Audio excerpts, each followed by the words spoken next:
د کابل ښار د سندونو او وثیقو د ثبت شپږو امریتونو په 2 اونیو کې د 951 نکاحتونو په ګډون 1440 بېلابېلې وثیقې هم اجرا کړي دي. د هرات ولایت اړوند محاکمو د 1402 هجري شمسي کال په وروستیو شپږو میاشتو کې د 1319 بېلابېلو قضیو پر حل او فصل سربیره 1042 وثیقې هم اجرا کړي دي.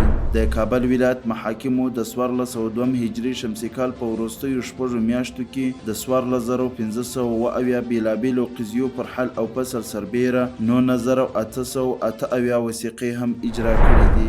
د بلخ ولایت اړوند محاکمو د 1402 هجري شمسي کال په وروستیو شپږو میاشتو کې د 6109 بېلابېلو قضیو پر حل او فصل سربیره 3918 وثیقې هم اجرا کړي دي. د کندوز ولایت اړوند محاکمو د 1402 هجري شمسي کال په وروستیو شپږو میاشتو کې د 4116 بېلابېلو قضیو پر حل او فصل سربیره 3118 وثیقې هم اجرا کړي دي. د تخار ولایت اړوند محاکمو د 1402 هجري شمسي کال په وروستیو شپږو میاشتو کې د 4411 بېلابېلو قضیو پر حل او فصل سربیره 2893 وثیقې هم اجرا کړي دي. د ننګرهار ولایت محاکمو د 1402 هجري شمسي کال په وروستیو شپږو میاشتو کې د 4528 بېلابېلو قضیو پر حل او فصل سربیره 2655 وثیقې هم اجرا کړي دي.